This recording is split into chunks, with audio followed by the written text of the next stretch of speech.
Ready to move in premium triplex villas at Bachapalli APR projects. తాత ముత్తాతల నుంచి వచ్చే సాంప్రదాయాలు ఆనవాయితీలు మెల్లిగా కాలంతో పాటే కనుమరుగవుతున్నాయి. ప్రస్తుత కాలంలో పక్కన ఉండే వ్యక్తి గురించే పట్టించుకునే తీరిక లేని మనుషులకు ఇక తాతల కాలం నాటి ఆచార వ్యవహారాలు కంటిన్యూ చేయడం కొంచెం కష్టమే. కానీ తరతరాల నుంచి వస్తున్న ఆచారాలను సాంప్రదాయాల్ని కాపాడుకోవడంలో ఆ గ్రామస్తులు ముందుంటారు. ఇందులో భాగంగానే మెదక్ జిల్లాలోని ఓ గ్రామంలో మాత్రం హోలీ పండుగను తమదైన శైలిలో గొప్పగా జరుపుకుంటారు. ఈ క్రమంలోనే వాళ్లు పెట్టుకున్న కొన్ని నియమాలు, ఆచారాలు బయటి వ్యక్తులకు కొంచెం వింతగా అనిపిస్తూ ఉంటాయి. కానీ వాళ్లకు తరతరాల నుంచి అదే ఆచారమట. ఈ హోలీ పండుగకి కూడా వాళ్ళు అదే ఆనవాయితీని కొనసాగించారు. అదేంటో ఇప్పుడు తెలుసుకుందాం.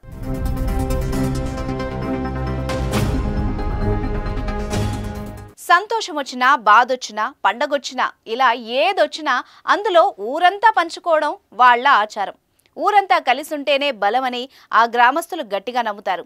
ఇందులో భాగంగా హోలీ పండగ వచ్చిందంటే దేశమంతా రంగులు చల్లుకుంటారు, సంబరాల్లో మునిగి తేలుతారు. కానీ అక్కడ మాత్రం ఒకరినొకరు కొట్టుకుంటారు, రక్తం కారేలా పిడిగుద్దులు గుద్దుతారు, మళ్ళీ అలాయ్ బలాయ్ చేసుకుంటారు. ఇలా కొట్టుకోవడం అక్కడి ప్రత్యేకత.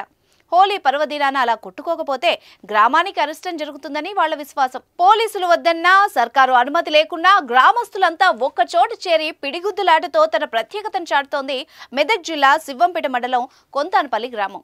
అక్కడ హోలీ సందర్భంగా ఆడిన పిడిగుద్దులాట ఆసక్తికరంగా నిలుస్తోంది. ఉదయం హోలీ జరుపుకుని సాయంత్రం గ్రామ పంచాయతీ దగ్గర నుంచి గ్రామస్తులు ఊరేగింపుగా వెళ్లి కల్లుఘటం తీసుకుని ఆంజనేయ స్వామి ఆలయం ముందు పెడతారు. అక్కడి నుంచి కులవృత్తుల వాళ్ల ఇంటికి వెళ్లి ఓ పెద్ద తాడును తీసుకొచ్చి ఆంజనేయ స్వామి ఆలయంలో పూజలు జరిపించి పిడిగుద్దులాట ఆడతారు. ఇలా ఆ ఆచారాన్ని కొన్నేళ్ల నుంచి కొనసాగిస్తున్నామని గ్రామస్తులు చెప్తున్నారు.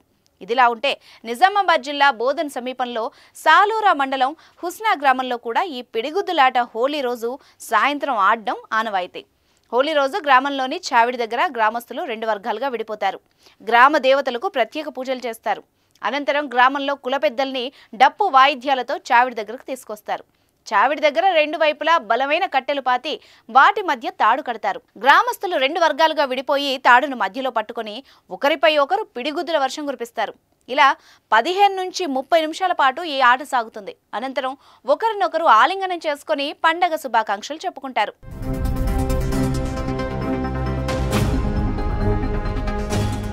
సుమన్ టీవీలో మీ పర్సనల్ అండ్ బిజినెస్ ప్రమోషన్స్ కోసం కింది నెంబర్కి కాంటాక్ట్ చేయండి.